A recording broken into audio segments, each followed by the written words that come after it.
This was my initial thought when they announced LeBron James in the new Space Jam film.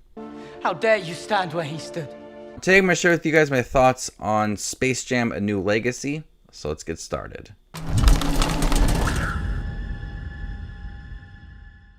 Welcome to my channel. My name is Justin. Here we focus on your favorite content from streaming services and in theaters. If you guys love to watch movies and shows like I do, you guys are in the right spot.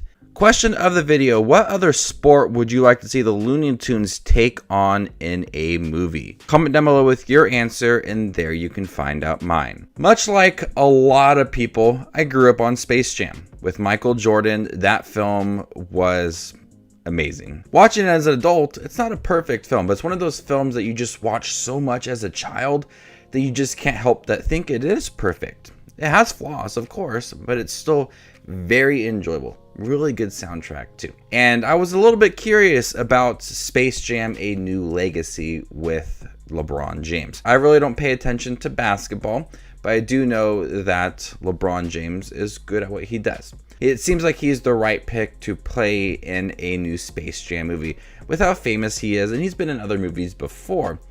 And so I was looking forward to Space Jam: A New Legacy. This movie is filled to the brim with other Warner Brother references. It is constantly showing Warner Brother properties. From Rick and Morty, Harry Potter, The Matrix, Casablanca, DC characters. There's so many things in here. It feels like Ready Player One at times. Even have Austin Powers in here. It's just crazy the amount of properties. Even Pennywise is in this movie. The amount of properties within this film is just crazy. At times, it does take away from the development of LeBron James in Toon World and gathering the basketball team. It takes away from the monsters that the Toon Squad has to go up against, the Goon Squad. It also takes away from the father-son story that is centered in this film, and also Don Cheadle's character as well. While I did appreciate all of the references, and it was cool to see all of the characters in the background of this movie, and all of the worlds they do explore in here, it does take up a good chunk of the film. And I felt like it was just a fun scene to be like, oh, there's the grandma in The Matrix. And like, oh, does that really offer anything to the story? Because there is a story within here, and a story that could have worked if it wasn't bogged down by the endless amount of references. Like I said, it's cool to see them, a good laughs here and there, but just a little too much. And by the end of this movie, I do felt like there wasn't enough Looney Tunes. There wasn't enough LeBron James practicing with the team. There wasn't enough of the Goon Squad and knowing them. And much like other remakes or reboots or sequels, you just can't help but think of that original and compare it. I don't want to go too deep into comparing it because it tries to be its own thing. I never realized how bad. Now LeBron James, I never realized how bad of an actor he is. Every single scene, especially in the beginning of the movie when he is practicing basketball with his two sons, he feels absolute flat. There is no emotion, no excitement. It's just very monotone voice when it comes to delivering some excitement when he meets the Looney Tunes, or some heart-to-heart moments when he's talking with his son Dom in the digital world created by Don Cheadle's character. There's just nothing there. I mean, I like the guy from what I've seen on basketball, and I think he was in a Judd Apatow film a few years ago, and so it makes a lot of the scenes, especially the ones in the beginning, especially the ones that could bring some emotion to the film, they do not hit at all, and it's kind of cringy to watch at times. I do love the Looney Tunes. I've always loved watching the Looney Tunes. It's something for me that anytime I see the Looney Tunes, and I felt like that with Tom and Jerry, and I mentioned that in my Tom and Jerry review months ago. Anytime I watch the Looney Tunes, I'll laugh. It's because they're zany, they're quirky, and it's just constantly going. It's just really fast humor for me. I love the Looney Tunes. I enjoyed them in Space Jam. The Brandon Fraser film, I enjoyed them there too. All of the shorts, all of the remakes, all of the reboots, the different animated series, I enjoy watching them. All of them in here, the characteristics do feel like themselves. And I like the animation for them too, kind of updating it a little bit, makes them look pretty cool. So I don't have any problems with the Looney Tunes. I have a problem with the amount of references and how quick the movie does feel, because LeBron James and the Looney Tunes are supposed to feel like a team. They just don't feel like a team. They really do feel separated, like the Looney Tunes are there playing basketball alongside LeBron James, but they don't feel like connected like a team.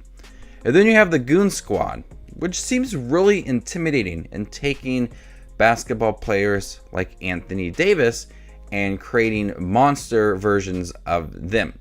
That could have been a little more developed throughout the film. If there was more of a presence for them, I think that it would have been a little more intimidating on the court when they were playing the basketball game, because the basketball game itself is very flashy. It's all about style and all of these cool tricks. They do look cool on the basketball court, and they have these unique moves, but you just feel like one scene, they're there. There's no development or no lead up to that, no hype to them coming onto the court. That's another big issue for me of this movie, is that there's no hype. There's no like really exciting, memorable scene. When I think of Space Jam, the opening scene with his father playing basketball in the backyard, which leads into that montage of him and Michael Jordan's career and the iconic Space Jam song, I will get hyped anytime I see that scene. There's nothing in Space Jam Legacy for that. The music choice in here does fit some of the exciting moments, but nothing in here is going to be memorable. Nothing in here is going to have that hype level or something years later where you think, oh my God, Space Jam: A New Legacy. I remember that scene. It's absolutely perfect. There's nothing in here like that. Though the movie is flashy, the animation looks cool, and the Goon Squad is pretty fun to watch, there's nothing in here that's going to leave a lasting imprint in my mind. And that's unfortunate. Because going into this movie, I was hoping that there would be a scene similar to that opening scene in the original Space Jam. And the structure of it is kind of the same, but just does not bring that level of fun. There's also some pretty cool cameos that made me laugh. There is the original little monsters from the Space Jam that make an appearance in here, and I don't want to spoil some other appearances, but they were pretty exciting to see. So overall, Space Jam: A New Legacy tried to be different. It was definitely flashier. The animation was pretty cool, and I really liked the basketball outfits in here. Makes me want to go get my own. But there's just not a lot of exciting moments. It's bogged down with countless amounts of references that really take away from the development of the team, building that connection. And LeBron James is not a very good actor. It makes it look like Michael Jordan deserves an Oscar for his performance in Space Jam. So overall, Space Jam: A New Legacy, my daughter enjoyed watching it with me. We watched it this morning, and, you know, we had fun watching it. I'm not going to sit here and say it was an absolute terrible film. I'll probably watch it a few more times later down the road, but it's not going to be Space Jam for me. Not one bit. So I'm going to go ahead and give Space Jam: A New Legacy a C+. Thank you guys for checking my review for Space Jam: A New Legacy. Have you guys seen it on HBO Max or in theaters? What do you think about it? Let me know in the comment section down below, and stay tuned for more up and coming content. My name is Just Watches Movies, and you guys stay classy, YouTube.